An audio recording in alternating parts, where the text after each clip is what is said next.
말씀하겠습니다. 로마서 27번째. 로마서 1장 26절부터 32절까지 함께 봉독하겠습니다.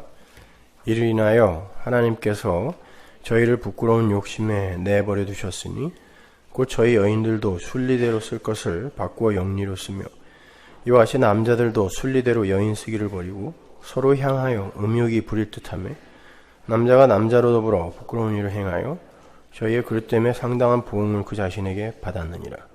또한 저희가 마음에 하나님 두기를 싫어하며 하나님께서 저희를 그 상실한 마음대로 내버려 두사 합당치 못한 일을 하게 하셨으니 곧 모든 불의, 추와, 탐욕, 악의가 가득한 자요 시기, 살인, 분쟁, 사기, 악독이 가득한 자요 수근수근하는 자요 비방하는 자요 하나님의 미워하시는 자요 능욕하는 자요 교만한 자요 자랑하는 자요 악을 도모하는 자요 부모를 거역하는 자요 우매한 자요 배약하는 자요 무정한 자요 무자비한 자라. 저희가 이 같은 일을 행하는 자는 사형에 해당하다고 하나님의 정하심을 알고도 자기들만 행할 뿐 아니라 또한 그 일을 행하는 자를 옳다 하느니라. 아멘. 향수나 존 머시의 이야기로 우리에게 친숙한 파트릭 쥐스킨트의 단편 중에 깊이의 강요라는 소설이 있습니다. 작품에 깊이가 없다는 어느 평론가의 무심한 말을 듣고 고뇌하다가 마침내 죽음을 선택하는 예술가와 그녀의 죽음 후에 관점을 바꾸어서 그녀의 그림에는 삶을 파헤치고자 하는 열정과 깊이의 강요를 느낄 수 있다고 말하는 평론가를 대비시켜서 인생의 아이러니를 잘 그려낸 그런 작품입니다. 깊이가 뭔지도 모르면서도 그 깊이를 강요하는 평론가나 그러한 평론가에게 죽음으로라도 그 깊이를 증명해보고 싶어하는 예술가의 모습 속에서 힘의 원리 속 그 아담 군상들의 마귀적 욕망, 그 실체가 보이는 듯하지 않습니까? 최근에 나탈리 포트만 주연의 블랙 스완이라는 영화 속에서도 죽음으로 자신의 나음을 입증하는 똑같은 인물이 하나 등장합니다. 역시 깊이의 강요에 반응해서 죽음으로라도 그 깊이를 증명해보려고 하는 우매한 인간 군상의 실체, 그 본성이 잘 나타나 있는 작품입니다.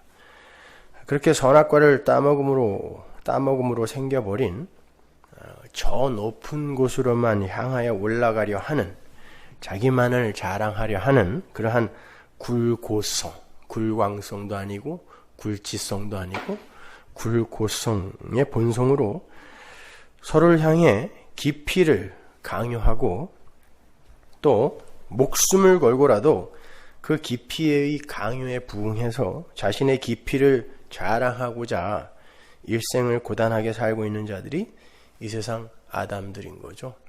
그래서 여러분은 모든 순교자를 다 존경할 필요는 없어요. 그들 중에도 죽음으로라도 나를 증명하고 싶어서 그 길을 택한 이들이 분명히 있습니다. 그렇게 깊이를 강요하고 강요당하면서 비교 우위의 그 우월성이라는 근사한 영광을 챙겨서 자신의 존재성과 그 가치성을 확보해야 하는 그 아담들의 세계에 그 인간 존재의 불가능함과 무력함과 그 참을 수 없는 가벼움을 폭로하면서 그들이 정해놓은 목적지의 그 허황됨까지도 까발리는 복음이 폭격을 해 들어오게 되면 그것이 이해되어지는 사람에 한해서 그들의 삶 속에 대공황과 변혁이 일어납니다. 내 육이 추구하는 목적지는 동쪽의 고지인데 나를 침노에 들어온 복음이 나를 서쪽의 골짜기로 끌어내리는 것을 몸으로 삶으로 경험하기 때문에 그래요. 나는 도덕과 윤리와 양심까지도 동원을 해서 나라는 인간 존재의 깊이를 증명하고 자랑하고 싶은데 복음은 나의 껍데기를 자꾸 벗겨내어 십자가로 밀고 내려가서 나라는 옛사람을 거기에 꽁꽁 묶어서 사살해버리는 거예요. 여러분, 인간의 진짜 가치가 뭡니까? 인간 존재의 가치가 어디에서 극대화되죠? 가치라는 건 지어진 목적대로 온전히 존재할 때 그 진짜 가치가 발휘되는 거예요. 골프채는 타이거 우즈의 손에 들려서 골프공을 때릴 때 그 진짜 가치를 발휘하게 되는 거예요. 그 골프채가 패싸움을 하는 고등학생의 손에 들리게 되면 비록 그 골프채가 그 아이의 손에 들려서 대적의 선멸이라는 그 목적에 맞게 잘 쓰였다 할지라도 그건 그 골프채의 가치가 제대로 발휘되지 못한 겁니다. 인간은 원래 하나님의 영광을 위해 지어진 존재예요. 하나님의 능력과 성품과 지혜를 드러내기 위해 지어진 존재예요. 그래서 하나님의 형상이라 그러고 하나님의 이름을 받았다라고 이야기하는 거예요. 다른 말로 바꾸면 창세전 언약이라는 걸 그려내기 위해 인간과 구원이라는 게 필요했던 거지 인간을 위해서 언약과 작정이 세워진 게 아닙니다. 잘 이해하셔야 돼요. 인본주의적 관점으로는 도저히 이해가 안 가는 내용이에요. 내가 내 영광을 위해 창조한 내 백성을 오게 하라 라고 하시는 그 하나님의 말씀 속에서 우리는 우리 존재의 창조 목적을 충분히 읽어낼 수 있습니다. 우리는 하나님의 영광을 위해 창조된 거예요. 근데 인간이 그러한 원래의 목적대로 살지 않고 자기 존재의 영광과 가치와 그 깊이를 자랑하기 위해 존재하게 될 때 성경은 그걸 죽었다 그래요. 그게 사망이에요. 많은 분들이 제게 하나님은 공평한가를 물으세요. 정말 하나님은 공평한가? 왜 하나님은 어떤 사람은 구원하시고 어떤 사람은 유기를 하냐는 거예요. 왜 예수님 옆에 달린 그 강도는 왜 막판 뒤집기로 구원해주고 이 세상에서 그토록 착하게 살려고 애썼던 사람들, 그러나 예수를 믿지 않는 그런 사람들은 왜 유기를 시키시는가? 그게 과연 공평한 것인가?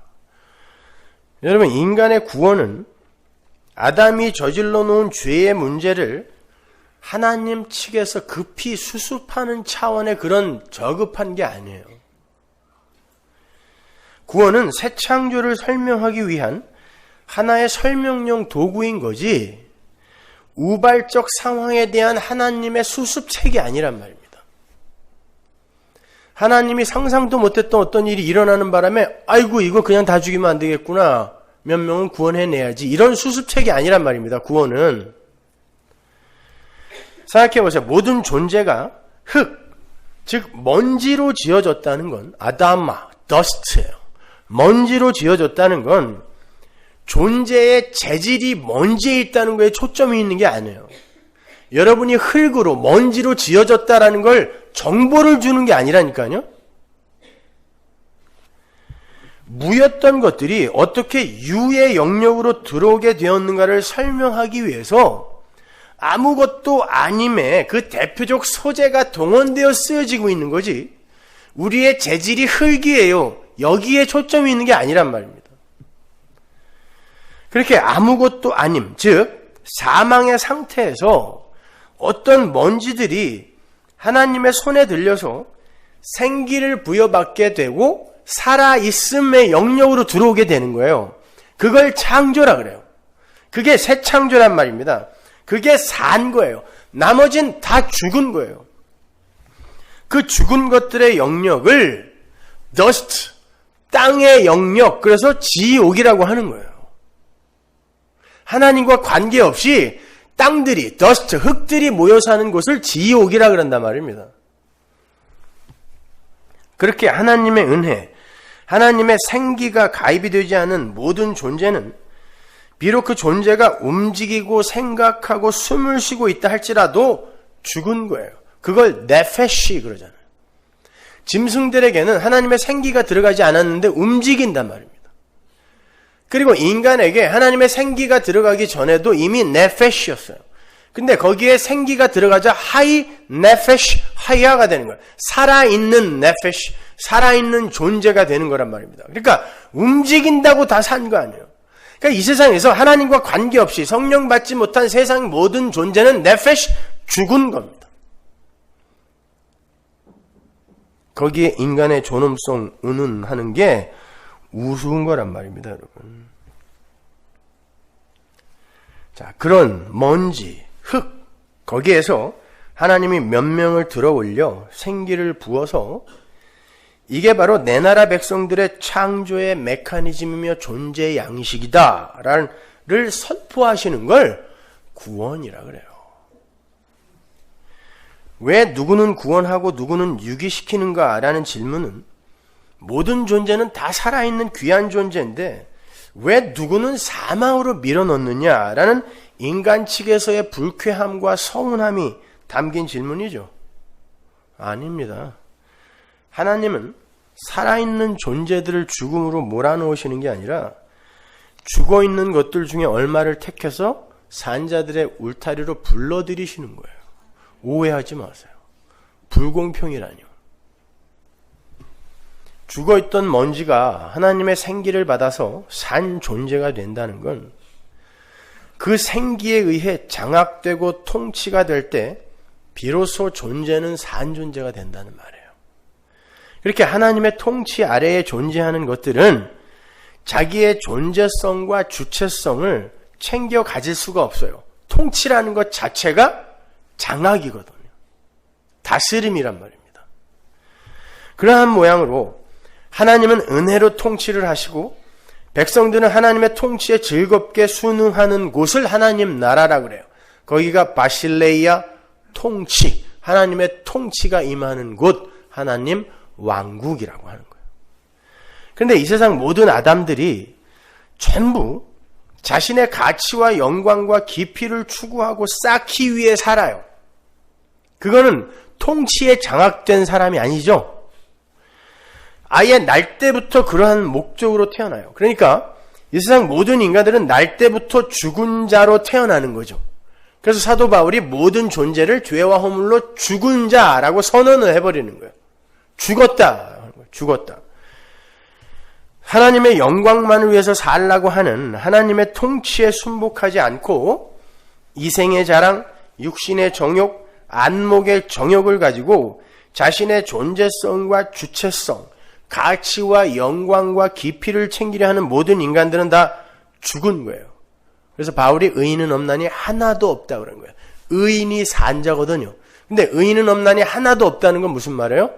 산자가 하나도 없다는 뜻이에요. 이 세상에. 그런데 창세전에 선택이 되어서 에베소서 1장이죠. 창세전에 선택이 되어서 산자의 영역에 이미 묵시 속에 창조된 자들이 있어요. 사도 바울이 3층 천에 올라가서 그 묵시 속을 살고 있는 자기를 봤죠? 그렇게. 그 산자의 영역에 창조된 자들이 있는데 그것은 이미 창세기 1장 1절에 태초에 창조가 된 곳이에요. 그 안에 들어갈 백성들이 바로 산자의 영역에 창조가 된 자들입니다. 창세기 1장 1절을 보면 태초에 하나님이 하늘들과 땅을 창조하셨다 그래요. 복수입니다. 하늘들.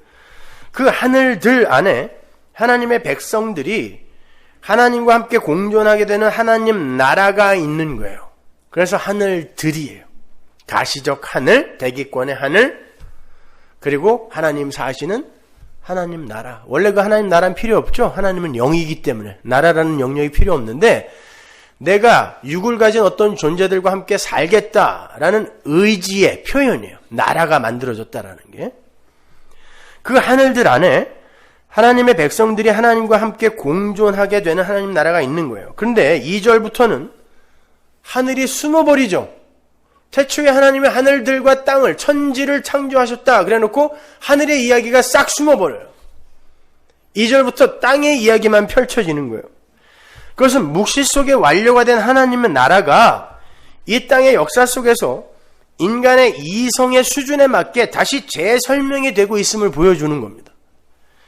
그렇다면 지금 이 땅에 내려와 있는 하나님 나라 백성들은 모두 묵시 속에서 이미 완료가 되어서 존재하고 있는 사람들인 거죠? 사도 요한이 그 묵시에 올라가서 그걸 보고 쓴 게 요한 묵시록 아닙니까? 계시록.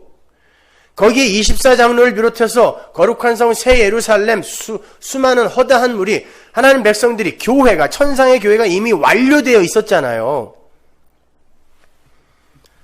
분명 그들은 산자들이에요. 그런데 그들이 자기 마음대로 자신의 주체성과 존재성을 챙기면서 그 존재성을 챙기며 사는 그 죽은 무리 속에서 그들이 배태하고 생산해 놓은 역사를 경험하면서 왜 인간은 하나님의 말씀에 순종하여 산자로 살아야 하는지를 확실하게 경험하고 배우는 거예요.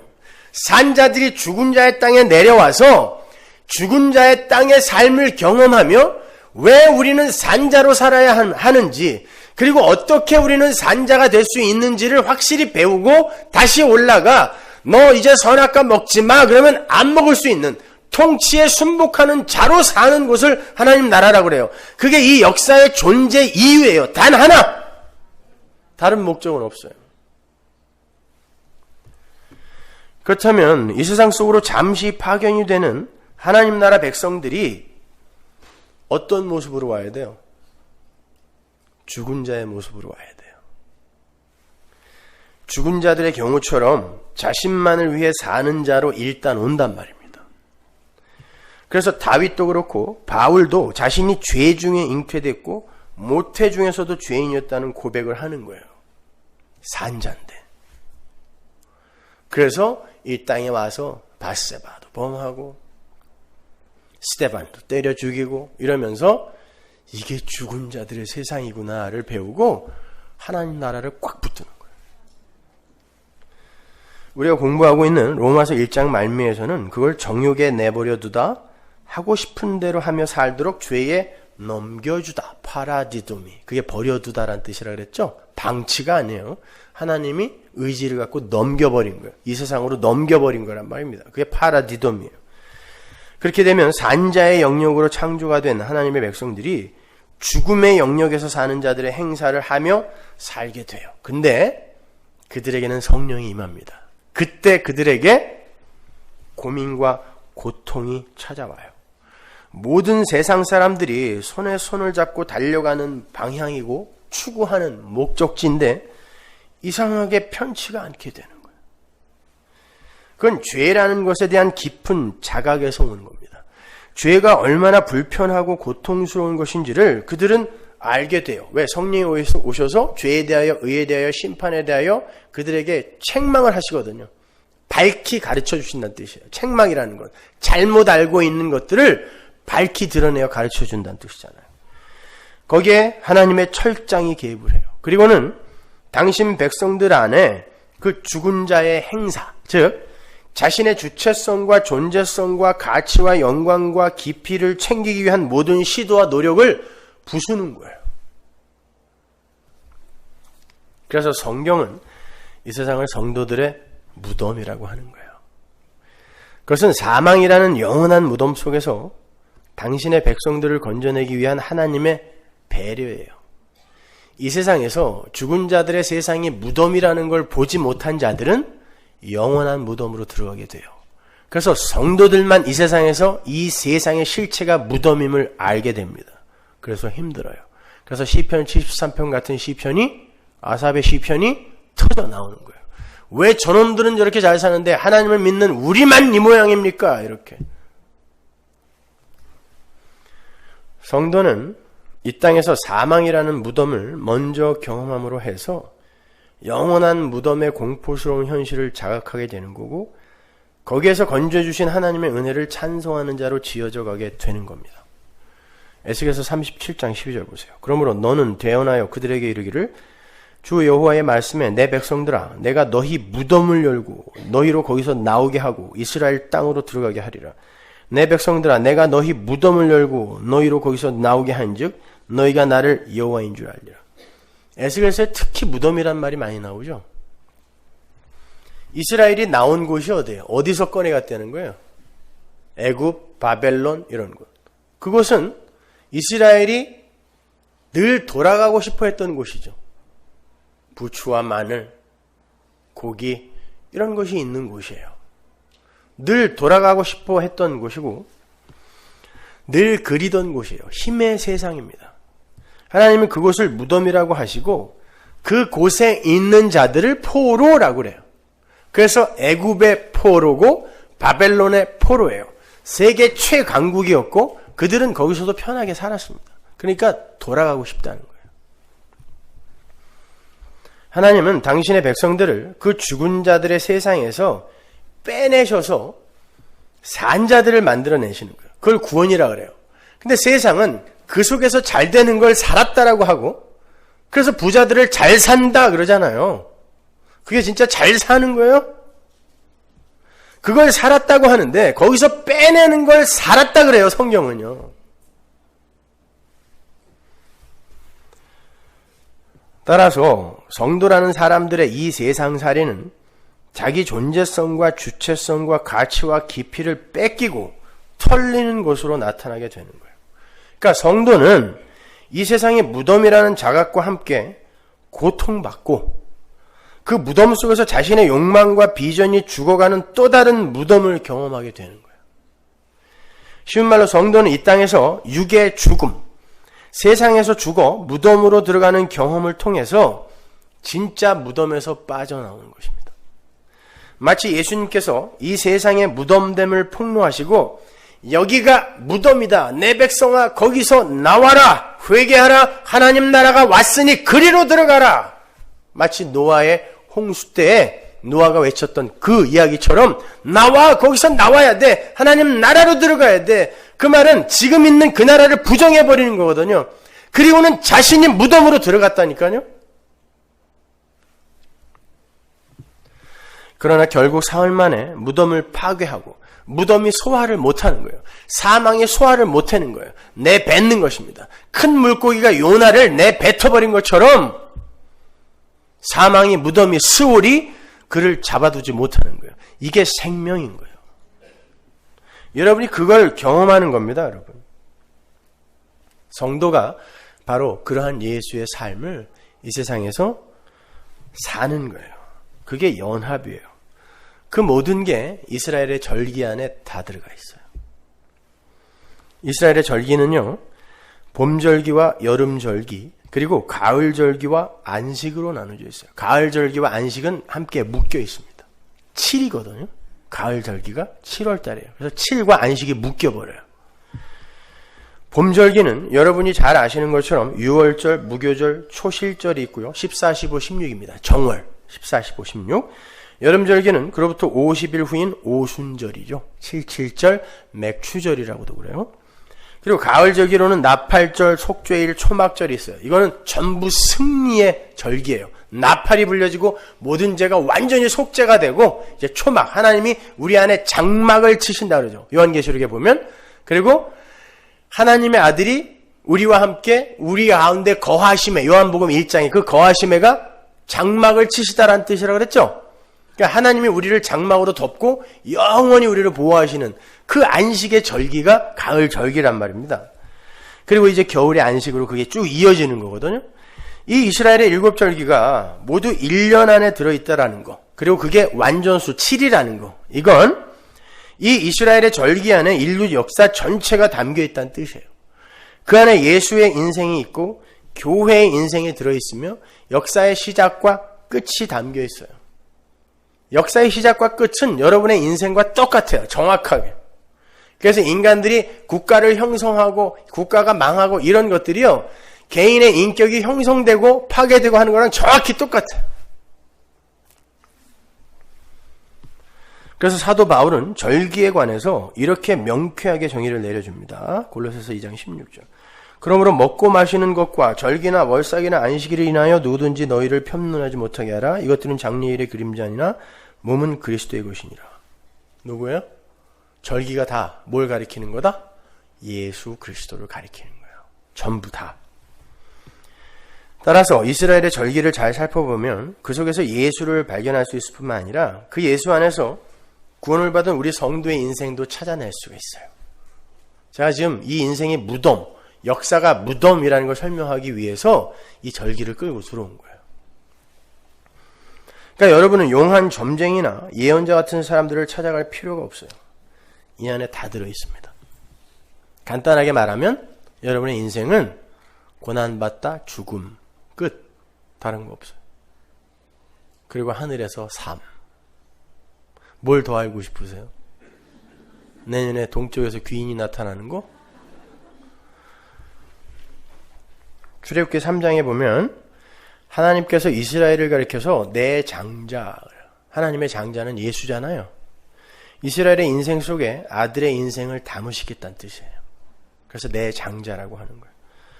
따라서 이미 예수가 오신 이후인 신약의 시대에 절기나 안식일 등을 지켜 행하는 행위는 종교적 열심으로 칭찬을 받을 행위가 아니라 예수님의 십자가를 모독하는 겁니다.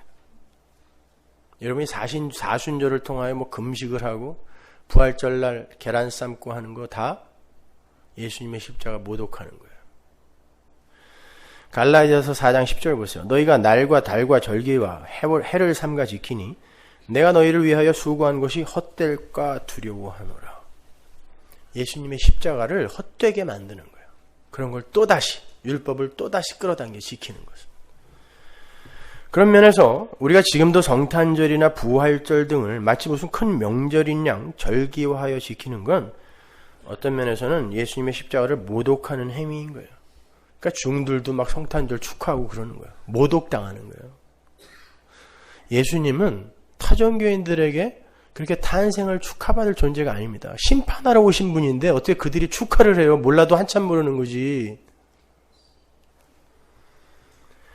물론 어느 한 날을 정해서 예수님의 탄생과 부활 등을 기념하고 축하하고 기리는 게 나쁜 게 아니에요. 그런데 그 한 날을 지킴으로 그것이 기특하고 특별한 종교 행위가 되고 다른 날들은 그보다 못한 날이 되어버린다면 안 지키는만 못한 것이 되는 거예요. 심지어 한국교회는요, 7월 첫 주를 맥추절로 정해놓고 그것까지 지켜요. 그건 정말 이해할 수 없는 열심이에요. 성탄절로 지키는 12월 25일은 로마의 태양신 미투라의 축일이었어요. 근데 기독교가 로마의 국교가 되면서 그냥 원래 잔치하던 날을 우리가 믿는 예수의 생일로 하자 그래서 12월 25일로 한 거예요. 근데 우리가 왜 그날 그렇게 호들갑을 떨어야 됩니까? 부활절, 이스터. 이스터란 말은 이방신인 아스다롯에서 나온 말이에요. 바알과 아스다롯 있죠? 그게 이스터예요. 이시 타르트. 이시가 여자죠. 타르트가 탑이에요. 바벨론의 여신. 그 여신 밑에 계란이 있어요. 그래서 이 여신은 계란에서 탄생했다라는 설화가 있기 때문에 바벨론 사람들에게 있어서 계란은 항상 부활을 상징했거든요. 근데 그 아스다롯, 이시타르트와 계란이 교회로 들어와 갖고 계란을 막 삶아 먹어요. 그렇다면 이제 레위기에 명시된 이스라엘의 절기 속에 어떻게 예수와 교회의 인생이 담겨 있는지 제가 살펴드릴게요. 레위기 23장 5절 보세요. 정월 14일 저녁은 여호와의 유월절이요 이달 15일은 여호와의 무교절이니 7일 동안 너희는 무교병을 먹을 것이요. 먼저 정월 14일의 유월절과 15일의 무교절에 대해서 한번 살펴보죠. 여기서 정월은 이스라엘의 히브리력에 의한 거예요. 히브리력의 정월은 양력 3월, 4월 사이를 말하는 것이고 그들이 애굽에서 쓰던 밀력에 의하면 7월이에요. 왜 굳이 그때를 정월로 삼으셨는지는 나중에 이제 가을 절기에 가면 밝혀지죠.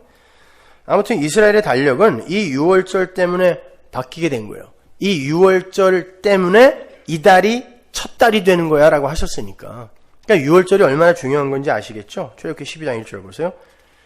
여호와께서 애굽 땅에서 모세와 아론에게 일러 가라사대 이달로 너희에게 달의 시작 곧 해의 첫 달이 되게 하고 너희는 이스라엘 회중에 고하여 이르라 이달 열흘에 너희 매인이 어린 양을 취할지니 각 가족대로 그 식구를 위하여 어린 양을 취하되.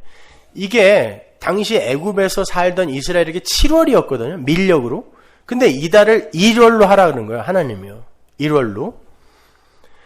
지금부터 1월로 해라. 새로운 역사가 열린다는 뜻이에요. 이제 새로운 시대가 열린다. 6월절에는 흠없는 생축, 초태생을 하나님께 제물로 드려야 했어요. 출애굽기 13장 2절 보세요.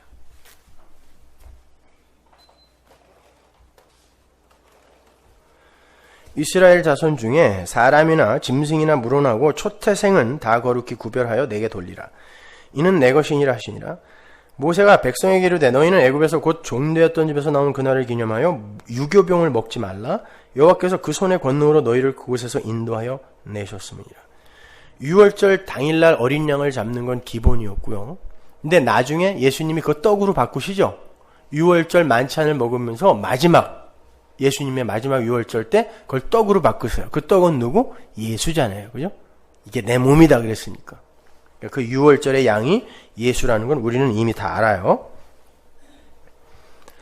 유월절 당일날 어린 양을 잡는 건 기본이고, 초태생, 그 흠없는 초태생, 맏것들 있죠? 첫 것들. 그거는 유월절을 기념하여 하나님께 다 드려야 돼요. 다 죽여야 되는 거예요, 그건. 그것은 이스라엘이 애굽에서 나올 때 당신의 장자이신 예수님의 모형으로서의 그 어린 양의 죽음으로 이스라엘 장자들이 다 살아난 것을 기억하라는 의미였다 그러죠, 지금. 근데 왜 생축 중에서만 제물을 골라야 했을까요? 사자나 호랑이나 곰 새끼 같은 거 하나 잡아다가 드리면 더 폼나지 않아요? 제물로. 근데 그건 안 받아요. 생축이 뭐예요? 살아있는 가축. 가축은 뭡니까? 이스라엘이 생명처럼 자기의 생명을 위해 사용하는 거고 먹는 거예요. 그것만 제물로 받으세요. 그것 중에 맏것. 그건 무슨 말이냐면 그 전체가 다 내 것이다라는 뜻이에요. 너희들에게 너희 생명의 근원으로 준, 에너지로 준 그 먹을 것, 그것이 바로 내가 준 거다라는 거예요. 그러니까 다시 내놔라는 거예요. 그래서 제물이에요. 레위기 1장 2절 보세요. 이스라엘 자손에게 고하여 이르라. 너희 중에 누구든지 여호와께 예물을 드리려거든 생축 중에서 소나 양으로 예물을 드릴지니라. 생축 중에서요. 뱀 안 돼요. 하이에나 안 돼요. 표범? 켈리만절의 표범도 안 돼요. 소재의 제물도 마찬가지입니다. 하나님이 양식으로 주신 것만 바쳐야 돼요. 네가 생명으로 붙들고 있는 그거, 내가 네 생명 유지하라고 준 거 아니? 물으시는 거예요. 그게 제사예요, 사실은요. 너는 내 은혜가 아니면 죽어야 될 존재야. 이거 확인시키는 게 제사란 말이에요. 그래서 제사는 자기의 죽음을 갖고 들어가는 게 제사라니까요. 근데 그 행위로 구원을 받겠다고 한 게 바리새인이고, 모든 것이 하나님의 은혜로 주어진 것임을 아는 사람만 흔쾌히 이거 하나님 주신 건 맞습니다 하고 그걸 다시 내놓을 수 있는 거예요. 그래서 사자나 호랑이나 곰은 안 되는 거예요. 하나님이 그들에게 먹거리로 주신 생축만 제물이 될 수 있죠. 그게 신약에선 떡으로 함축이 돼요. 그 생축이 누구인지를 바울이 이렇게 얘기합니다. 5장 2절 보세요. 에베소서 5장 2절. 그리스도께서 너희를 사랑하신 것 같이 너희도 사랑 가운데 행하라. 그는 우리를 위하여 자신을 버리사 향기로운 제물과 생축으로 하나님께 드리셨다. 생축이 누구예요? 예수란 말입니다. 우리의 생명의 근원으로 주신 건 예수예요. 그래서 요한복음 1장에 예수 안에 생명이 있다 그런 거예요. 그 예수 안에 있는 생명 말고 단 건 다 죽은 거예요. 그래서 그 예수를 먹은 자만 사는 거거든요. 그러니까 생축이라는 건 니들이 먹고 지금 생명의 에너지로 삼고 있는 그걸 내가 은혜로 준 건 줄 알아? 묻는 거예요. 그게 제사예요. 그걸 아는 자가 내 육의 부인, 자기 육적자의 죽음을 인정하는 거란 말입니다. 난 아니구나 이렇게. 그래서 세례 요한도 예수님을 가리켜서 보라 세상 죄를 지고 가는 하나님의 어린 양이다 그런 거죠. 그러니까 유월절 어린 양은 누구예요? 예수 그리스도란 말입니다. 그렇게 유월절 어린 양이 예수님을 가리키는 것이었다면 예수님이 흠없고 점없는 초태생이어야 되잖아요. 그래서 성경 여러 곳에 예수님은 죄 없으시다. 심지어 빌라도도 그러죠. 야, 내가 아무리 봐도 죄가 없는데 왜 그러니? 물어보잖아요. 그리고 맏아들이라는 이야기가 많이 나오는 거예요. 그게 흠없는 초태생이라는 뜻이에요. 제물이란 말, 유월절 제물. 그리고 예수님은 유월절에 죽어야 돼요. 자, 이 절기가 어떻게 예수를 정확히 상징하고 있는 건지 지금 제가 설명해 드리는 거예요. 그럼 이 어린 양은 6월절에 죽으셔야 되죠? 근데 분명히 6월절날 죽으셨죠? 몇 시에 죽어야 돼요? 응? 해질 무렵. 출애굽기 12장 6절 보세요. 이달 14일까지 간직하였다가 해질 때에 이스라엘 회중이 그 양을 잡고. 언제 잡으라고 그래요? 해질 때에. 여기서 해질 때라고 번역이 된 에레브 벤은 두 저녁 사이에 라는 뜻이에요. 에레브라는 히브리어가 쌍수거든요. 두 저녁 사이에. 이스라엘은 저녁이 두 개가 있다 그랬어요. 첫 번째 저녁은 오후 12시부터 6시까지 이브닝이에요. 저녁이에요. 첫 번째 저녁. 두 번째 저녁은 6시부터 밤. 전체를 나이트. 저녁이라고 그래요. 또. 그래서 여러분은 이스라엘의 하루를 그냥 여러분이 마음대로 추측하여 계산하시고 그러면 안 돼요. 예수님이 목요일날 돌아가셨다. 금요일날 돌아가셨다. 제임스 보이스는 예수님이 목요일날 돌아가셨다는 걸 증명하기 위해서 수년을 썼어요. 미련한 짓입니다, 여러분. 무슨 요일날 돌아가신 게 뭐 이렇게 대단히 중요해요. 그 저녁이 어떤 저녁인지 우리가 잘 몰라서 그러는 거예요. 근데 성경이 명확히 명쾌하게 밝혀주지 않는 건 몰라도 된다는 거니까 궁금해할 필요 없어요. 화요일날 돌아가셨으면 어때요? 괜찮아요.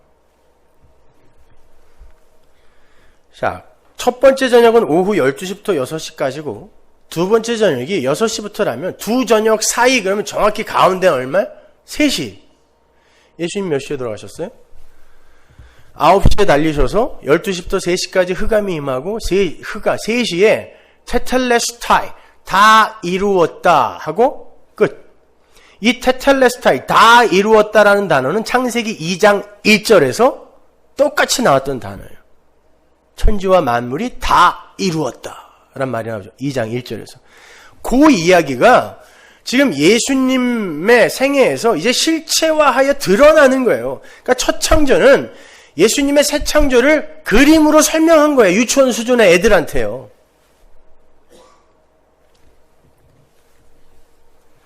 그렇게 예수 그리스도의 죽으심에 의해서 거저 살아나게 된 하늘의 장자들은 이제 이 1등만 기억하는 이 더러운 세상에서 나와서 새로운 나라에서 새로운 피조물로 새롭게 시작된다. 고린도 후서에 나오죠. 우리는 새로운 피조물이다. 그래서 그 달이 첫 달이 되는 거예요. 이제 새 시대가 열렸다는 의미에서. 근데 절기 속에 숨어있는 예수의 생애가 누구의 생애라 그랬죠? 교회의 생애잖아요. 우리는 예수의 생애와 연합되어 이 역사 속에서 그 예수의 생애를 그대로 살게 되어 있어요. 따라서 유월절을 통하여 새로운 피조물이 된 교회는 역사 속에서 이제 자신의 유월절을 살아내야 돼요. 유월절은 하늘의 장자가 역사 속에서 죽는 거죠. 히브리서에서 여러분을 뭐라 그래? 교회를. 장자들의 총회라 그러죠. 그러니까 여러분은 이 역사 속에서 유월절을 사셔야 돼요. 그러나 중요한 건 뼈가 꺾이지 않아요. 완전한 사망으로 들어가지 않는 거란 말입니다. 그래서 예수님의 뼈가 유월절에 꺾이지 않은 거예요. 출애굽기 유월절에도 그 뼈는 절대 꺾지 말라 그러죠. 겉으로 봤을 때 죽음이라는 걸 통과했다라는 의미에서 그건 꺾여진 거라고 하지만 그래서 시편 51편에서 주께서 꺾으신 뼈라고 이야기를 해요. 표현도 하지만 진짜 죽은 게 아니기 때문에 꺾지 않았다라고 표현하는 거란 말입니다. 따라서 새로운 피조물이 된 교회는 그 시점부터 역사 속 죽음의 행진을 시작하는 거예요. 그 죽음이 무엇을 의미하는지 고린도 후서로 가면 잘 나타나 있어요. 5장 15절. 저가 모든 사람을 대신하여 죽으심은 유월절 어린 양의 죽음입니다. 산자들로 하여금 이제 살아난 자, 예수님의 유월절 죽음으로 살아난 자들로 하여금 다시는 저희 자신을 위하여 살지 않고, 이게 세상의 살아있음이잖아요. 자기 자신을 위해서 죽음으로라도 자기의 기피를 증명해내려고 하는 거. 온통 사회는, 세상은 모든 존재에게 기피를 강요하고 모든 존재는 그 강요에 반응해서 자기의 기피를 죽음으로라도 증명해보고 싶은 게 이 세상 아닙니까? 그런데 거기에서 하나님께서 철장을 갖고 그들의 삶에 개입을 하셔서 거기에서 나오게 하는 거예요. 다시는 자기 자신을 자랑하지 못하고 증명하지 못하고 입증하지 못하게 만들어버리는 거죠. 오직 저희를 대신하여 죽었다가 다시 산 자를 위하여 살게 하려 함이니라. 이게 하나님 나라의 삶의 원리잖아요. 우리의 창조의 목적이고 하나님만을 위해서, 하나님의 영광만을 위해서 살도록 지어진 게 인간이니까, 하나님 백성이니까 하나님이 그렇게 만드신다는 뜻이에요. 유월절을 통과한 자들을 어디서? 이 역사 속에서. 근데 여전히 우리는 우리만을 위해서 살잖아요. 아니에요? 아이 그래도 나는 튕겨져 나갈 수 있지만 모든 거 다 포기하고 그래도 난 이 자리에 여전히 있는데요. 아니에요. 솔직히 이야기해 보세요. 그 자리 벗어나기 두려운 거예요. 여러분이 선택한 거예요. 인간은 나만을 위해서 살아요. 아니라고 하지 마세요. 여러분 억지로 그 자리에 있는 거 아니에요. 있고 싶어서 있는 거예요. 중요한 건 두 번째 절기인 무교절이에요. 이 무교절은 유월절 양 잡는 날부터 시작이 되는 7일간의 절기인데, 그래서 이스라엘 사람들은 봄절기 전체를 무교절로 부르기도 해요. 그 안에 다 들어있으니까. 무교절 기간 동안에 유월절과 초실절이 다 들어있거든요. 7월 14, 15, 16 이렇게 돼요. 그리고 무교절과 초실절이 예수의 죽음이라는 유월절에서 비롯된 거라는 의미에서 전체를 또 유월절이라고도 해요.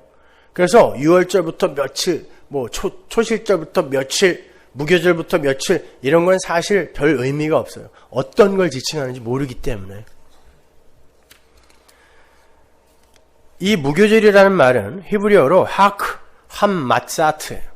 그러니까 무교절은 유월절 양을 잡는 그때부터가 무교절이에요. 그러니까 겹쳐 있는 거예요. 이렇게 물려 있는 거예요. 이 하크라는 단어는 축제일, 기념일이라는 뜻이고요. 함은 그 지시대명사예요. 그러니까 마사트가 장래 지내다, 묻어두다 라는 뜻이에요. 자꾸 저한테 어떤 분이 이 히브리어나 헬라어를 꼭 그렇게 이야기해야 되냐고. 이야기를 해줘야 알죠. 응? 이 강사의 무슨 이 유식을 자랑하려고 하는 게 아니라 웬만한 거 좀 알아두셔야지. 그러니까 무교절은요, 장사 지낸 것, 묻어둔 것을 기념하는 축제일이란 뜻이 되는 거예요. 무교절. 희한하죠. 이름이 장사 지낸 것, 묻어둔 걸 기념하는 절기예요. 이름 자체가. 그 무교절에는 누룩을 넣지 않은 떡을 만들어서, 누룩이 빠진 떡, 그걸 만들어서 보자기에 싸서 사흘간 땅에 묻어놔야 돼요. 그리고 사흘 만에 꺼내서 먹어야 돼요. 뭘 그리고 있는 거겠어요? 예수님의 죽음, 유월절과 무덤 속에서의 사흘, 무교절이 연결되고 있는 거예요. 마가복음 14장 12절 보세요. 무교절의 첫날, 곧 유월절 양 잡는 날에 연결되어 있죠. 그죠? 죽음이 시작된 그 시각에 무덤이 덮쳐오는 형국인 거예요. 자, 유월절날 여러분은 구원받는데, 여러분이 지금 예수의 삶에 연합된다 그랬어요. 구원받는 순간 어디로 간다고요? 뭐가 덮쳐와? 무덤이 덮쳐와요.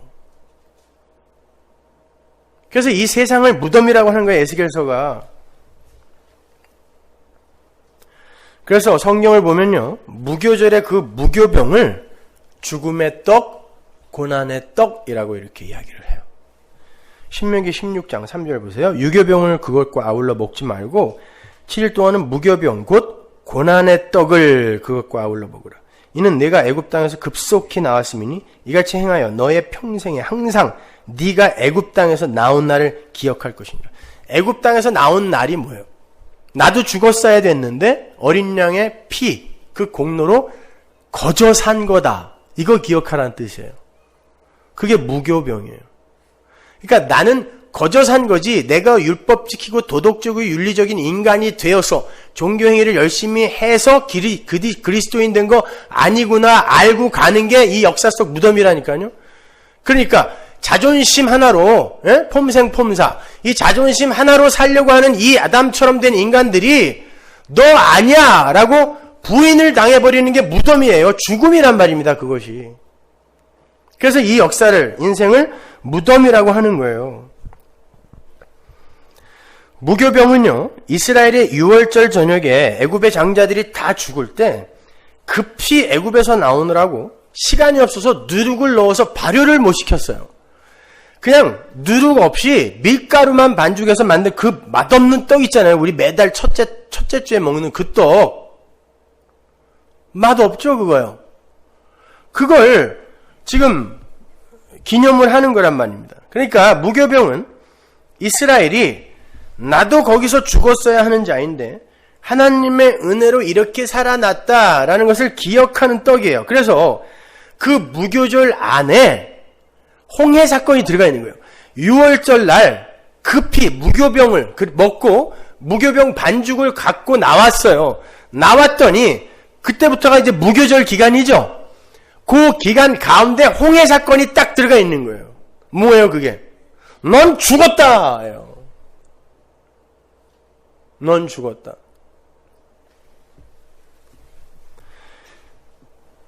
그 홍해 사건이 사실은 무교절의 핵심 메시지예요. 그 홍해 사건이 무엇을 가리키는 것인가 하면 하나님 백성들의 역사 속 죽음을 가리키는 거예요. 사실 홍해에 빠져 죽은 자들은 애굽 군대가 아니라 애굽 군대로 상징이 된 애굽화된 이스라엘이었던 거예요.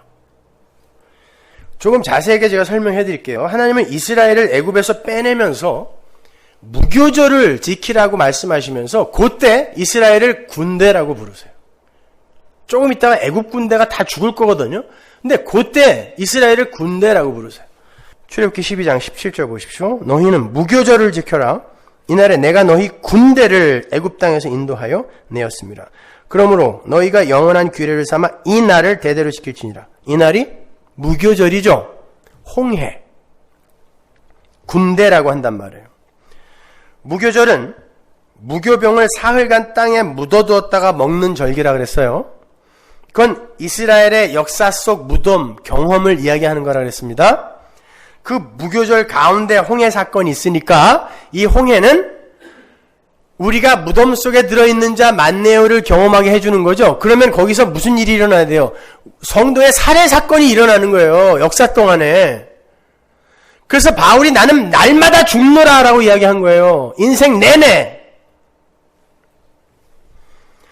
6월절부터 일주일간이 무교절이니까 그 무교절과 홍해는 정확히 같은 메시지를 담고 있는 거예요. 그걸 바울이 고린도전서에서 이스라엘의 집단적 세례라고 하죠. 홍해를. 고린도서 10장 1절 보세요. 형제들아 너희가 알지 못하기를 내가 원치 아니하노니 우리 조상들이 다 구름 아래 있고 바다 가운데로 지나며 모세에게 속하여 다 구름과 바다에서 세례를 받고 그래요. 근데 이 세례가 뭔지를 골로새서 2장에서 바울이 다시 설명해 주는데 보세요. 11절 또 그리스도 안에서 너희가 손으로 하지 아니한 할례를 받았으니 곧 육적 몸을 벗는 것이요 그리스도의 할례니라. 할례와 세례는 그 정신이 같은 거라 그랬어요. 할례 이야기하다가 세례로 넘어갑니다. 너희가 세례로 그리스도와 함께 장사한 바 되고 죽은 거죠. 세례. 홍해를 걷는 걸 고린도전서에서 세례라고 이야기를 하고 그걸 골로새서에서 너희들이 예수와 함께 죽었다라고 이야기를 해요. 그리고 다시 산 거라고 이야기를 하죠.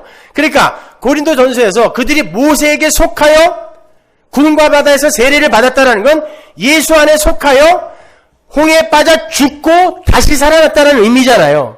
그러니까 그 홍해는 곧 무교절, 여러분의 인생 전체를 함축하고 있는 개념이니까 여러분의 인생은 뭐다? 육적 자아의 죽음, 죽음의 현장이란 뜻이에요.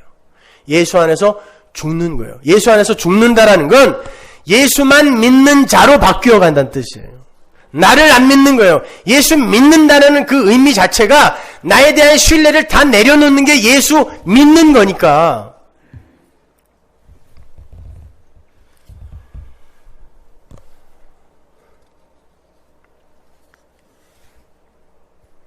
출애굽기 우리 누가복음 10장 50절로 가서 예수님께서 그 세례를 어떻게 이야기하는지 한번 보고 넘어갈게요. 나는 받을 세례가 있으니 그 이루기까지 나의 답답함이 어떠하겠느냐. 세례가 뭐예요? 예수님이 받으실 세례가 십자가죠. 그리고 다시 부활하시는 거니까 십자가. 그러니까 여러분의 인생의 내용이 십자가예요. 십자가. 그러니까 역사를 이렇게 멀리서 보면 십자가가 그려져 있는 거예요. 역사를 하나님이 계신 꼭대기에서는 역사가 평면으로 보이게 돼 있어요. 그렇잖아요. 아마존에서 1일날 출발한 사람, 2일날 출발한 사람, 각기 다른 시간을 가고 있고 각기 다른 공간에 가고 있지만 꼭대기에서 보면 평면으로 보이죠? 저기 가고 있구나, 저기 가고 있구나, 여기 가고 있구나. 각자 다른 시간에서 출발해서 다른 공간에 있지만 역사가 평면으로 보이듯 하나님이 계신 곳에서 이 역사 전체를 내려보면 평면이란 말입니다. 그래서 그걸 예정이라고 하는 거예요. 그건 다 결정되어 있는 거라니까요. 하나님의 관점에서는.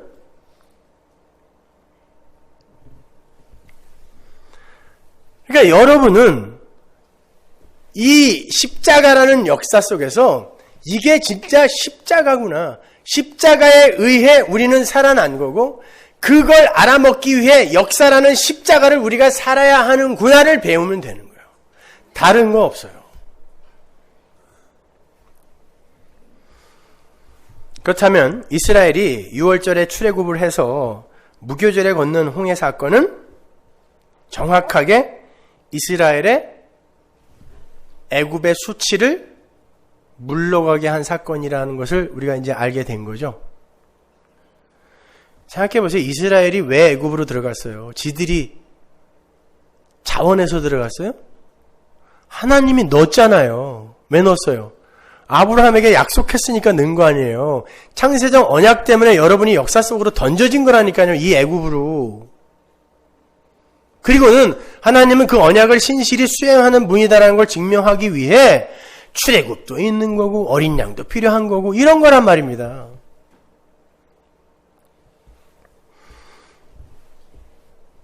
그러니까 여러분은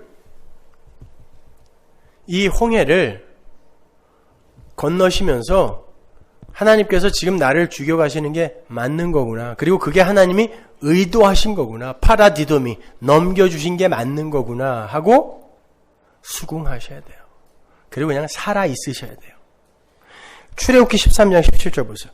바로가 백성을 보낸 후에 블레셋 사람의 땅의 길은 가까울지라도 하나님이 그들을 그 길로 인도하지 아니하셨으니 이는 하나님이 말씀하시기를 이 백성이 전쟁을 보면 뉘우쳐 애굽으로 돌아갈까 하셨습니다.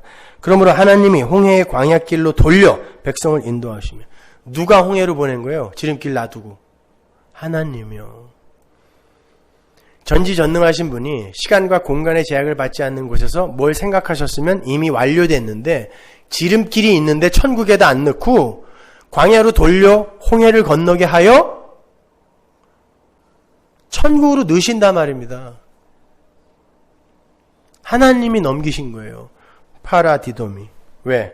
죽이려고요. 예수님께서 6월절에 십자가에 달려 죽으시고 사흘간 무덤 속에 계셨죠. 예수님은 그걸 요나의 표적이라고 그러셨어요. 마태복음 12장 39절 보세요. 예수께서 대답하여 가라사대 악하고 음란한 세대가 표적을 구하나 선지자 요나의 표적밖에는 보일 표적이 없느니라. 요나가 밤낮 사흘을 큰 물고기 뱃속에 있었던 것 같이 인자도 밤낮 사흘을 땅속에 있으리라. 요나가 밤낮을 물고기 뱃속, 그걸 성경이 굳이 스올이라 그러죠. 지옥에 들어가 있으므로 일어난 사건이 뭐예요? 풍랑으로 죽어야 할 배가 살아나고 도저히 이건 구원받아서는 안 되는 그런 인간들로 판정된 아수르의 니느웨가 다 살아나는 거죠. 그러면 그 요나가 사흘간 그들의 지옥을, 그들의 누룩을 요나가 품고 묻혀버린 거죠. 요나가 사흘을 지옥을 살았더니 그들의 지옥이 사라진 거예요. 그게 요나의 표적이에요. 예수님이 누룩이 없으신 분이죠. 누룩은 뭐예요? 바리새인의 누룩을 조심하라 그러잖아요. 예수님도. 하나님의 은혜만을 의지하면서 살아야 될 존재들이 자기의 행위를 자꾸 의지하여 거기다가 뭘 덕지덕지 보태는 걸 누룩이라고 하죠. 그래서 바리새인의 누룩이에요. 우린 율법 지킨다, 제사 지낸다, 착하게 산다. 바리새인의 누룩. 그 누룩이 전혀 없는 자, 하나님이 살라는 대로 살다가 가신 누룩 없는 예수가 땅에 사흘간 묻힘으로 말미암아 우리가 갖고 있는 그 누룩들이 그 예수 안으로 들어가 그 예수의 사흘간 지옥 경험으로 말미암아 사라지는 거예요. 그래서 우리의 지옥이 그 예수의 사흘간의 그 무덤 안에서 다 해결이 되어버리는 거란 말입니다.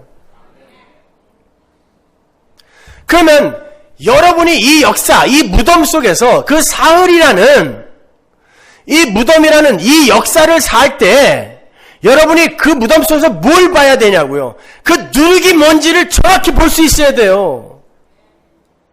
예수가 그 누룩을 들고 무덤으로 가셨다니까요. 우리의 누룩을 갖고.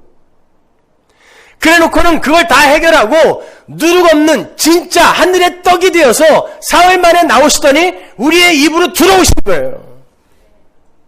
그래서 무교절에 사흘간 묻어뒀다가 누룩 없는 떡이 무덤 밖으로 나오고 그게 하나님의 백성들의 입으로 들어가는 거야. 그걸 먹어라! 예수님이 내가 하늘의 떡으로 왔다 그러잖아요. 그 떡인 거예요. 무교병. 무덤 속에 사흘 동안 갇혀있던 바로 그 떡. 왜 사흘입니까? 창세기 첫 창조 때 첫째 날, 둘째 날, 셋째 날에는 하나님 나라의 틀이 세워지고 넷째 날, 다섯째 날, 여섯째 날 그 사흘 동안에는 하나님의 백성들이 창조되어 채워지죠. 타락으로 말미암아 하나님의 백성들의 자리가 비게 돼요. 그러면 그 사흘간의 창조가 다시 새롭게 창조가 돼야 되잖아요. 그들의 죄를 예수가 사흘 동안 먹어버리고 첫 창조 때 그 창조됐던 사흘 동안에 하나님의 백성들의 창조가 새롭게 창조가 되는 거예요. 그래서 사흘이에요. 그러니까 그 사흘간 예수가 누룩 없는 떡이 되어 묻히는 건 바로 우리의 이 누룩을 다 가져가신 거란 말이에요. 그러니까 여러분은 거기다가 뭘 보탤 게 없다니까요. 그러니까 하나님 앞에서 항복하는 거예요. 하나님이 다 해주신 거군요. 이렇게.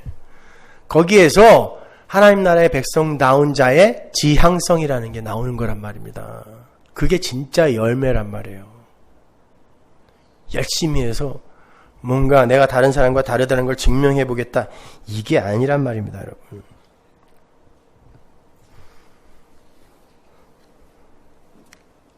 자, 요한계시록 11장 8절에 보면 두 증인 교회가 바벨론 성 길가에서 죽죠. 바벨론은 어디죠? 이 역사예요. 힘의 원리가 지배하는 이 역사. 근데 그 두 증인이 사흘 반 동안, 사흘이나 사흘 반 동안, 사흘 반 이런 건 같은 걸 의미하는 거예요.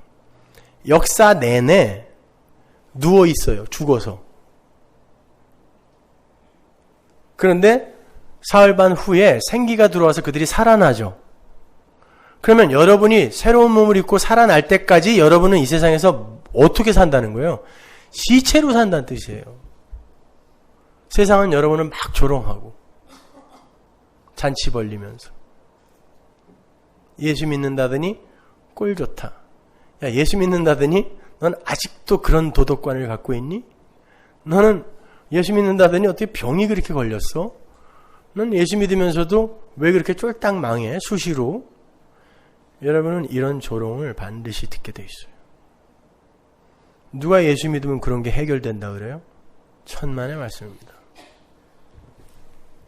그런 기독교 없어요. 여러분은 이 무교절에 해당하는 인생 동안에 그 맛없고 멋없는 무교병을 먹으면서 난 애굽에서 이미 죽었어야 할 몸인데 하나님의 은혜로 산 거야. 이거 배우는 거예요. 그래서 여러분의 인생에 주어지는 떡들이 그렇게 맛없는 거예요. 그래서 성찬식 때도 그 맛없는 떡으로 하는 거예요. 저도 이왕이면 카스테라 드리고 싶어요. 근데 그게 복음 아니거든요. 여러분이 혹시 여러분의 인생을 오해할까봐 카스테라를 드릴 수가 없어요. 그 맛없는 누룩 없는 떡. 그게 여러분의 인생이 맞는 거예요. 그렇게 사흘간 무덤에 묻혀있던 예수님이 사흘째 되는 날 부활하세요. 그날이 초실절이에요. 안식 후 첫날 그래요. 그때는 첫 이삭을 흔들어서 요제로 드려라. 근데 첫 이삭 하나 말고 한 단이라 그래요. 여기서 흔들다, 이 단어는 누프라는 단어는 자고 있는 걸 깨우다, 들어 올리다 라는 뜻이거든요. 그러니까 무덤 속에서 잠자고 있는 자를 흔들어 깨워 하나님 나라로 들어 올려버리는 거예요.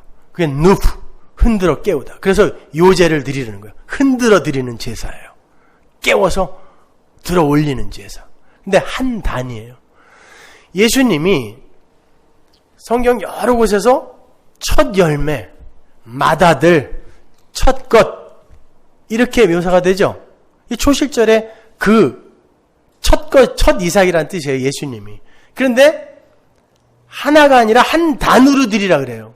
그럼 한 단으로 드린다는 건 예수를 머리로 한 무리, 교회를 이야기하는 거예요. 예수님의 부활에 교회가 한꺼번에 살아난 거예요. 이미. 그래서 예수님이 실제로 유월절날 죽으시고 초실절날 부활하셨을 때에 실제로 그 레위기 23장의 현실이 신약 속에 나타난 거예요. 어떤 일이 일어났어요? 무덤 속에 있던 성도가 같이 살아나 버린 것입니다. 그러면 이런 게 실제로 왜 일어났겠어요?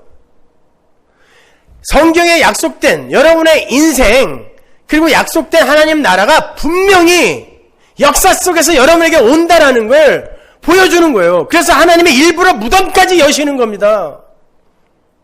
레위기 23장에서 내가 얘기했잖아. 한 단이 흔들려서 깨어난단다.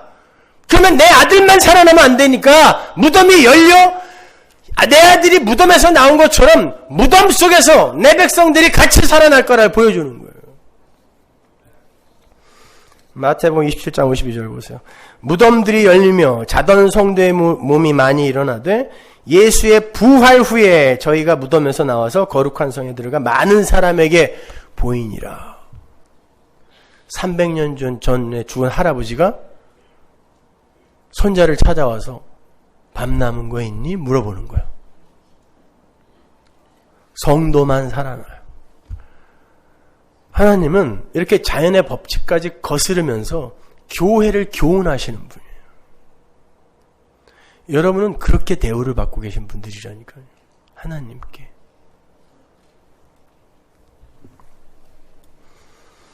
여러분은 이미 그렇게 부활을 하셨지만 이 역사를 사셔야 되기 때문에 그 부활의 현실은 믿음으로, 소망으로만 감지할 수 있어요. 그 초실절로부터 7주가 지난 50일째 되는 날을 오순절이라고 그래요. 그때는 이제 본격적인 추수가 시작되는 때죠. 오순절, 맥추절. 보리가 추수가 되는데 그때부터 7월달, 나팔절까지 4개월이 비어요. 사실은 그 나팔절, 수장절 때 온전한 추수가 되어서 수장절, 창고에 곡식이 가득 채워지는 거예요. 하늘 백성들이 채워지는. 그런데 오순절날, 맥추절날 추수가 일어나요. 그 이야기를 요한복음 4장에서 사마리아 여인의 이야기에서 예수님이 한번 보여줘요. 야, 너희들은 추수가 4개월 남았다고 하는데 요게 오순절 이야기예요.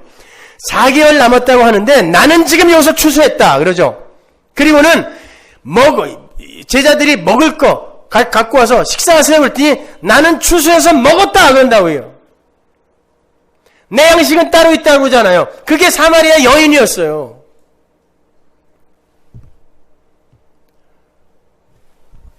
그렇게 이제 오순절의 이야기는 하나님 나라 백성들이 온전히 익어서 하나님 나라로 들어가게 되는 시점을 상징하는 거예요. 7주라서 77 해서 7749니까 77절이라고도 하고 맥추절이라고도 하는데 한국교회가 이 맥추절을 지키고 있으니 얼마나 이 통탄할 일입니까?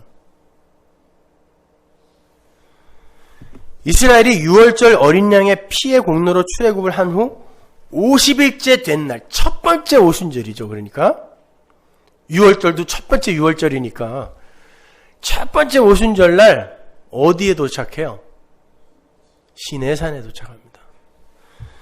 출애굽기 19장 1절 보세요. 이스라엘 자손이 애굽 땅에서 나올 때부터 제3월 1월 달에 나오죠. 정월에 제3월 셋째 달에 그때 그들이 시내 광야에 이르니라. 그들이 르비딤을 떠나 시내 광야에 이르러 그 광야의 장막을 치되 산 앞에 장막을 치니라. 모세가 하나님 앞에 올라가니 여호와께서 산에서 그를 불러 가라사대 너는 이같이 야곱 족속에게 이르고 이스라엘 자손에게 고하라.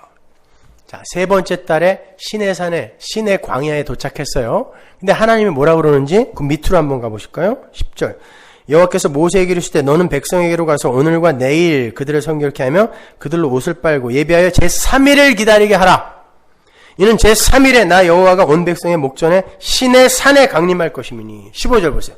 모세가 백성에게 이르되 예비하여 제3일을 기다리고 여인을 가까이 하지 말라 하니라. 제3일 아침에 우레와 번개와 빽빽한 구름이 산 위에 있고 나팔 소리가 심히 크니 진중 모든 백성이 다 떨더라. 이런 나팔 소리가 다 레위기의 나팔절, 거기에서 부는 승리의 나팔을 그냥 상징하는 거예요.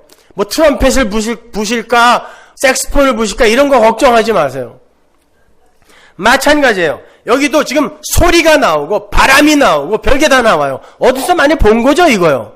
하나님이 임하는데 소리가 나오고 바람이 나오고 막 그래요. 근데 이렇게 정월에 14일에 6월절에 나와서 그러면 1월달에 17일 남아요. 2월달 30일 더하면 47일, 셋째 달 3일 더하면 50일이에요. 50일째 되는 날 하나님이 시내산에 바람과 소리로 강림을 하세요. 그러더니 뭘 주세요? 율법을 주시는 거예요. 거기에서. 왜 율법을 주세요? 이스라엘은 하나님이 누구인지를 잘 몰랐어요. 430년간 애굽에 들어가 있으면서 글쎄 우리 조상이 믿었던 하나님이 있다라는 소리는 들었는데 그래서 우리가 여기 들어왔다는 것은 아는데 그 하나님이 어떤 하나님인지 모르는 거예요. 그러니까 그들이 갖고 있는 하나님 이름은 있는데 개념은 그냥 우리가 부르짖으면 도와주는 그런 분 이렇게 알고 있었던 거죠. 그러니까 시내산 아래에서 실제로 그들이 여호와를 만들었는데 금송아지를 만든 거예요. 그건 애국과 가나안의 풍요의 신이었거든요. 그러니까 그 하나님을 오해되어진 하나님을 올바로 계시하기 위해 율법을 준 거예요. 나는 너희들이 필요할 때 언제든지 불러서 그렇게 헬퍼로 쓸 수 있는 그런 하나님이 아니라 나는 너희들에게 온전함을 요구하고 거룩함을 요구하는 그런 거룩한 엄유한 하나님이다. 오해하지 말아라를 가르쳐 주는 거예요. 그래서 시내산에 하나님이 강림을 하여 내가 하나님인데 너희들은 나를 그렇게 오해하다간 다 죽어 이야기한 거예요. 그러니까 안 지키면 죽인다라는 율법이 떨어지는 것입니다. 근데 밑에 내려갔더니 실제로 그들이 하나님을 금송아지로 착각하고 있었잖아요. 그럼 어떻게 해야 돼요? 죽어야 돼요. 그래서 거기에서 레위인들이 들려 쓰여지는 거예요. 다 죽여라! 그랬더니 3,000명이 죽었습니다. 하나님을 오해하는 자들에게 하나님은 죽음, 사망을 줄 수밖에 없어요. 왜? 하나님을 알지 못하는 자들이 하나님의 통치에 순복하여 하나님이 살라는 대로 살 수 없으니까 그건 죽음이라 그랬잖아요. 곧. 그게 사망이니까 그게 죽음이에요. 3,000명은 그냥 상징적 숫자예요. 하나님의 온전한 수 3 거기다가 1,000 10 곱하기 10 곱하기 10 다 죽인다는 뜻이에요. 그런데 신약에 똑같이 진짜 그 6월절 어린 양이 오셔서 6월절 날 죽으시고 정확히 50일째 되는 오순절에 급하고 강한 바람 소리 시내산에 하나님이 임했던 그 모습 그대로 하나님이 또 내려오셨어요. 근데 그때 이스라엘이 하나님을 어떻게 오해하고 있었어요? 제자들까지도 누가 큰 자입니까? 누구에게 영의정짜리 주실 거예요? 이거 갖고 싸웠어요. 예수님 잡혀가는 그날까지도. 그러면 이스라엘은 지금 민속 메시아 사상에 근거하여 자기들이 주인공이 된 다윗 왕국의 회복, 이게 천국이라고 착각하고 있었어요. 그러면 그걸 자기들에게 선물해 주어야 할 하나님, 물론 근거는 우리의 율법 지킴과 우리의 행위, 바리새인이잖아요. 유대주의. 그렇게 하나님을 오해하고 있는 자들에게 하나님이 내려오시면 그들이 어떻게 돼야 돼요? 죽어야 돼요. 그들도 역시. 근데 그들이 안 죽어요. 보세요. 신의 산은 바벨탑을 쌓는 쌓은 이 세상 아담 군상들의 하나님 나라 내 힘으로 올라가기, 그것의 다른 그림이거든요.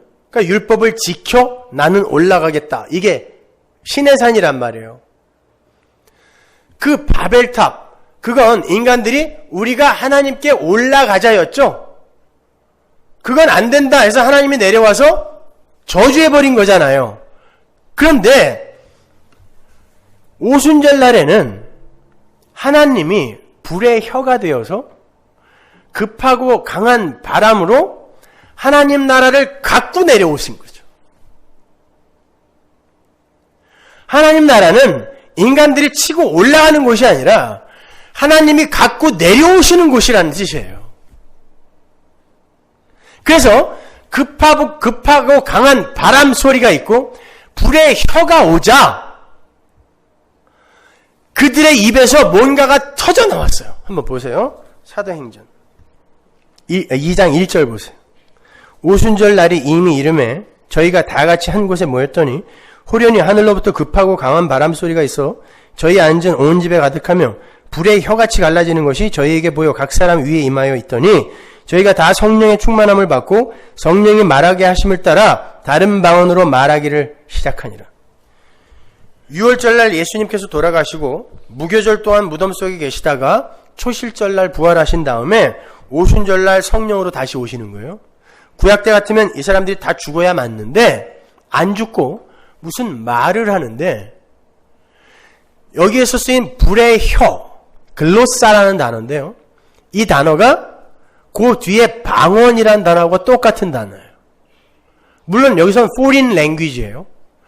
그들이 야 어떻게 우리가 난 곳 방언으로 듣게 되지? 라고 이야기하잖아요. 그러니까 못 알아듣는 텅이 아니라 알아들을 수 있는 외국어였는데 그들이 하나로 다 알아듣더라는 거예요. 그러니까 하나님께서 불의 혀로, 성령이 불의 혀, 글로사로 와가지고 그들 위에, 하나님 백성들의 위에 임했더니 그들의 입에서 불의 혀가 나온 거예요. 글로사가 나온 거예요. 그게 방언이에요.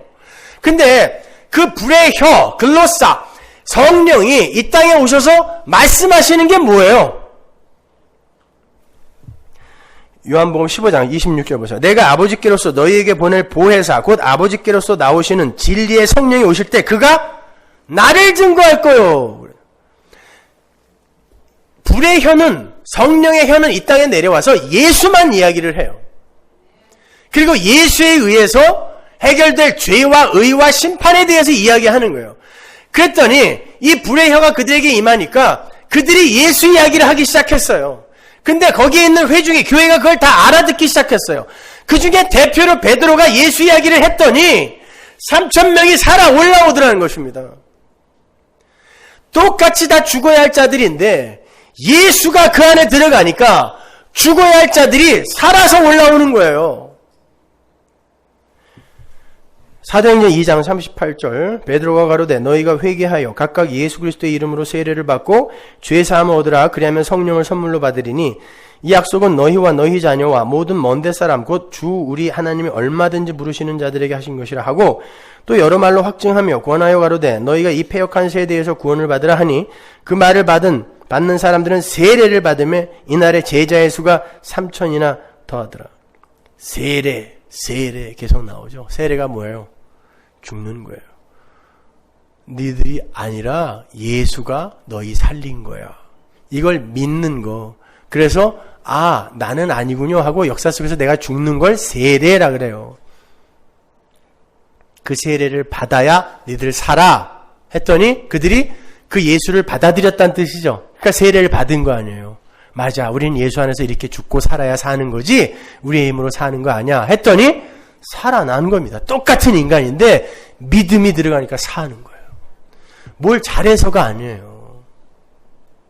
여기서 3,000명 구원받은 사람 며칠 있다가 마누라랑 싸우고 거짓말하고 사기쳐서 죄 몇 개 더 졌다고 하나님이 탈락시키지 않아요. 그게 중요한 게 아니란 말입니다. 여러분이 예수를 믿냐고요.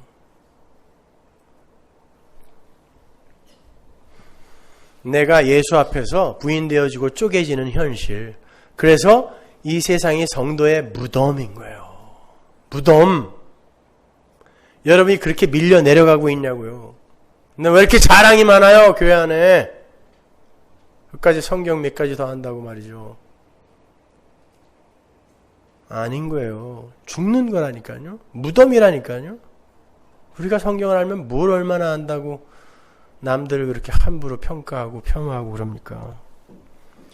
우리가 지난주에 성도가 살아날 수 있는 유일한 길은 마음에 하나님 두기를 기뻐하는 것밖에 없다 그랬어요. 그 많은 세목, 죄의 세목들을 하나하나 다 제거해 나가는 게 구원의 방법이 아니라 우리 안에서는 이게 나올 수밖에 없으므로 우리 안에 하나님 두기를 기뻐하는 방법, 하나님 나 좀 도와주세요라는 이 하나님 두기를 기뻐하는 그 방법밖에는 내가 살아날 길이 없네요가 로마서 1장 후반부의 이야기라 그랬잖아요. 그러기 위해선 내가 죽어야죠. 그래서 무덤이에요. 그러니까 자존심 상해하지 마세요. 난 왜 여전히 이 모양일까? 그 모양도 좀 나은 거예요. 조금 더 가보세요. 방에서 나오고 싶지도 않을 때가 있어요. 예수를 믿는 자가 되셔야지 여러분의 성숙과 변화를 자랑하는 이가 되시면 안 돼요. 그건 예수 믿는 거 아니란 말입니다. 사도 바울도 나는 날마다 죽는다 그러고 결국 마지막엔 죄인 중에 괴수로 죽었는데 우리가 뭔데 날마다 살아요. 날마다 발전하고 있어요. 날마다 성숙하고 있어요. 이걸 어떻게 자랑하냐고 우리가. 사도 바울은 날마다 죽었는데 나는 십자가에서 그렇게 죽을 수밖에 없는 존재였구나. 그래서 예수가 나를 십자가에 못 박아 죽인 거구나. 이것만 잘 진심으로 고백하고 가면 돼요. 그래서 이 역사가 무덤이라는 걸 아는 자들이 하나님 나를 온전히 통치하시는 그 나라 빨리 가고 싶어요. 이게 부르짖음이에요. 그들만이 7월에 나팔절에 승리의 나팔과 함께 하나님을 만나는 거야. 모든 죄가 속죄되고 하나님 나라에서 하나님이 장막으로 우리를 덮는다 그러죠. 요한계시록에 가면. 그게 하나님 나라잖아요. 초막절인 거예요. 그래서 절기가 끝나고 영원한 안식으로 겨울로 이어지는 거죠. 그게 여러분의 인생이에요. 뭘 더 알고 싶으세요? 물어보세요 지금. 그러니까 잘 가고 계신 거 맞아요. 살아있으세요. 그리고 매일매일 예수의 은혜와 그분의 영광 앞에서 비워지고 털리는 자의 삶을 사세요. 무덤은 무덤답게 살아야지 거기다가 자꾸 엉뚱한 거 페인트 칠하고 벽지 붙이고 그러지 마세요. 무덤에다 그런 거 하는 거 진짜 꼴불견이에요. 무덤은 무덤처럼 산다. 딴 건 다 잊어버려도 이건 꼭 기억하세요. 저 기도하겠습니다.